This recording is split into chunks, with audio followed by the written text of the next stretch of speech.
Well, I appreciate you taking the time to watch this little video. I hope this will be a blessing to you. Uh, we had a really, really good meeting last night. I hate that you couldn't be there. I know that you probably had things to do and places to go, but I wanted to give you just a brief synopsis. I can't give you a full 50 minutes, but I can give you a handful because there was really two big things that we talked about. We talked about this coming Sunday and trying something a little different in our classes, and then we talked about a very interesting concept that I'll share with you here in just a second, at least the Cliff Notes version. I want to encourage you, go to fbtsundayschool.org. You're going to need to download the agenda because everything I go over is going to be on that agenda. And then there's also an extra couple of documents that I'll refer to in a minute that you will need in order to get ready for Sunday. So let me just go real quick because I don't want this to be too long. First of all, let's just talk about this Sunday. I told the teachers that this coming Sunday, I want to do something a little different.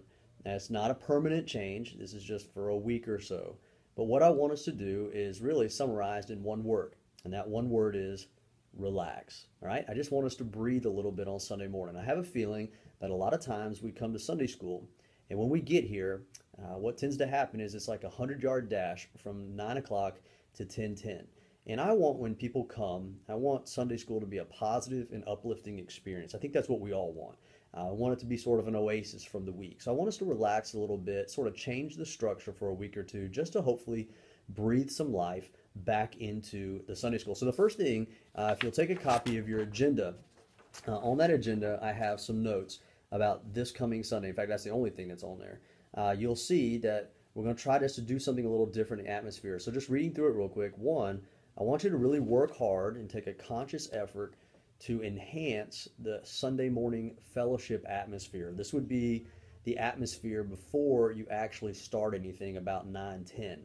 So what I want you to do is think about having some music playing on a CD player or something like that. If you don't normally have some food. Food is the number one fellowship builder in Sunday school. So have some food.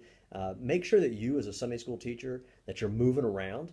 Move around. Make sure you don't get stuck with one Sunday school member in the corner, so that you can try to greet every person as they arrive, and that everyone that's there on time, at least before 9:10, you've greeted before we kicked off. So after doing that, here's what I want you to do. I want you to choose an icebreaker, and these downloads are on the website. I gave everybody three different icebreakers they could choose from. One is called Are You Like Everybody Else? And that's just one that gets people up and moving. You try to get people to sign the lines. Like the first one is if you have the same hair color. So you go over and Don Roth was going to be struggling on that one, but you got to find somebody with the same hair color and you put their name. Now they can only sign it once. You can't have the same guy signing 5 or 6 of these things. But what happens is you count up after 2 or 3 minutes of them moving around who got the most signatures, and they win. And you can give them anything. I do stuff that's crazy. I just give them a name tag that says winner, and they wear that for the day. So it's not really a big deal. On the back of that is also one of these. You might have seen this online somewhere. Somebody emailed it to you. It's a paragraph, and within that paragraph are 25 books of the Bible, sort of like a word search. Now, this one's not uh, a group project. You might break them up into groups of three. There's 25 books there, but you can give them an award, give them 2 or 3 minutes, see who can find the most. You have to do some work because you got to find them yourself. And then I got one that's called People Bingo, and it's just like bingo. You want to try to get all the way across or diagonal or straight up and down. But you get people to sign the square. So one of them is drives the same car as you. So if you find someone that drives the same brand car, they can put their signature. But it gets your people up. It gets them moving around. Now, the key on this is going to be you to choose one of these three, or maybe you have your own, but something that'll get the people up, moving, laughing, have a good time. I will print these for you, but I need you to email me and let me know which one you want by noon on Friday. After that, we're on the downward slope, and we're gonna have a hard time getting everything printed.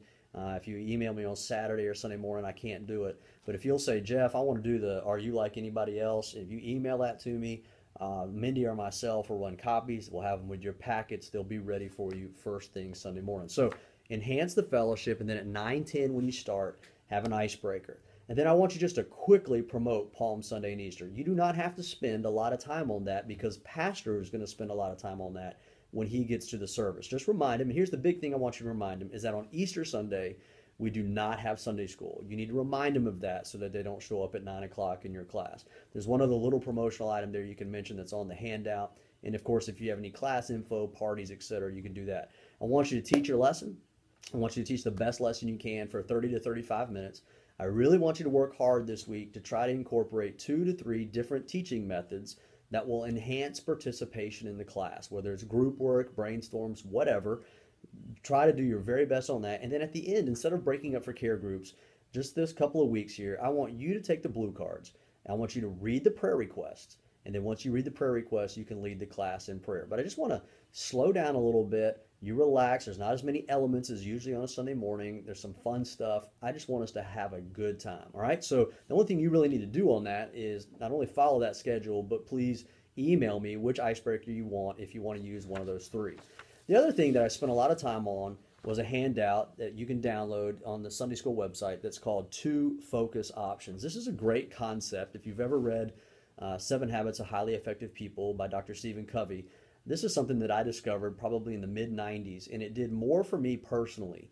And I wanted to share that with our teachers because I think you can apply the concept that Covey talks about here in every aspect of your life. And I specifically, obviously, tailored it to your role, my role as a Sunday school teacher. Basically, the concept goes like this. If you look at the handouts, you have 2 circles in your life. You have a circle of influence here in the middle. You have a circle of concern. The circle of the concern up here describes that for you. Those are the things in life that you and I can't do anything about. They concern us. They might bother us. They might be a reality in our life, but we can't do anything about it. And the circle of influence, though, are those things in life that concern us, sometimes stress us out a little bit, but there's something that we can do about it. And what I wrote at the bottom there is the circle which you choose on contributes a great deal to your attitude. It contributes a great deal to your long-term success in those different avenues of life. So what we did was I made the point that right now at this very moment you're living in one of these circles. All throughout the day we jump back and forth in these circles. And I wanted to challenge them, so we took them tore them apart a little bit. First of all, we talked about the circle of concern. And on the side here, the right-hand side of this column, I just listed some things there that for Sunday school teachers ought to concern us, but we can't do anything about it. For example, one of the easiest ones is weather. We've had some horrible Sundays with weather. I'm looking ahead to this Sunday. I got Donald Bryan. He sends me the weather report every week.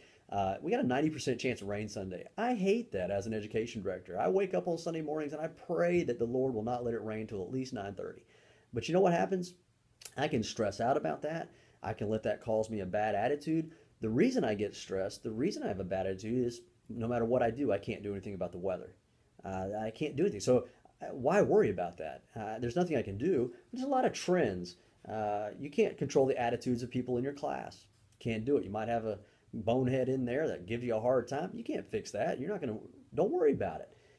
There's all these, and some of these might make you confused a little bit. For example, fewer children. We talked about the fact that the birth rate in the United States is down.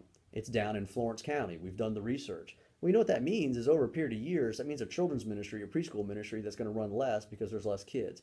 People are waiting later to get married. People are waiting later to have kids. And as a result, that impacts our church. But there's nothing we can do about that. Split families. If you work, ask Chris Edwards the difference that it would make if all these kids could be here every week just because they're not having to go back and forth every other weekend to the other parent. That's a reality of youth ministry and children's ministry. But again, nothing we can do about it. We've had a rash of sickness this year. Nothing we can do about it. In fact, we don't want them here if they're sick. We have the sports options, all the travel balls and the cheerleading and the dance and the soccer and the volleyball. All that contributes. The aging of the church. Now that happens. The aging of the church. It's harder for people to get out.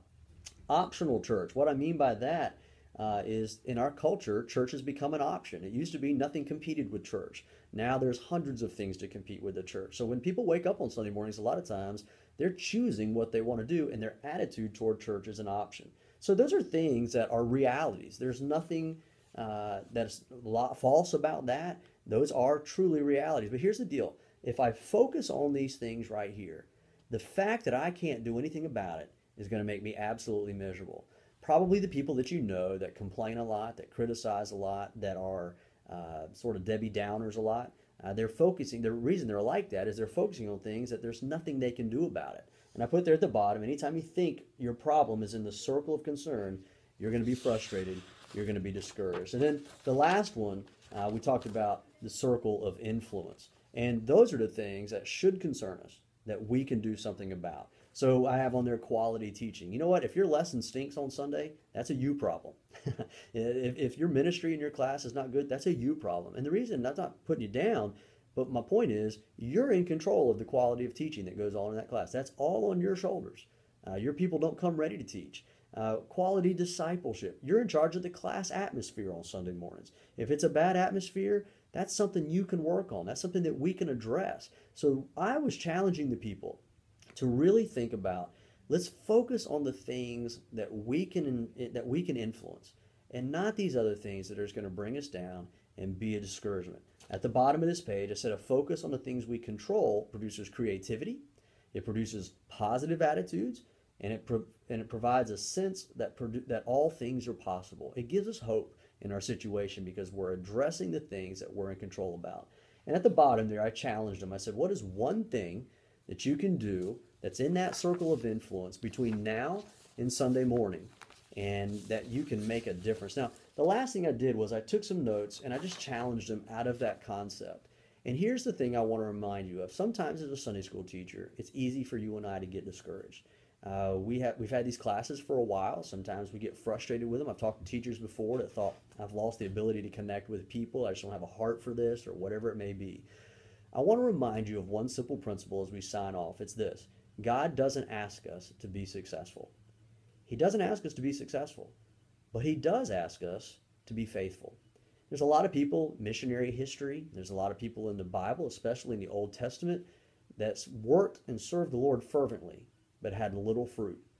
And that happens throughout history, and sometimes that happens in our Sunday school classes. But thank the Lord, He doesn't hold us accountable for being successful. He holds us accountable for being faithful. And you know what? I can teach to the very best of my ability. It might not be as good as yours, but it's the best that Jeff Johnson can do. I can pray faithfully.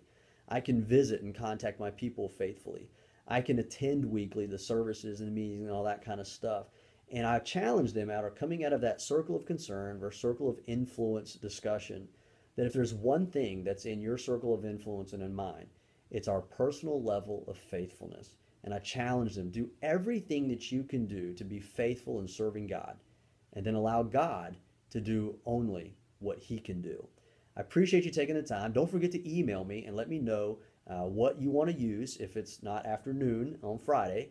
And we just have those icebreakers. And I'm looking forward to the feedback, and I look forward to seeing you in the meeting on next Wednesday night. If you need anything from me between now and Sunday, of course, that I can help you with, feel free to shoot me an email, shoot me a text, or whatever you got to do, and I'll do whatever I can to help you. All right? God bless. I hope you're doing well, and we'll see you Sunday.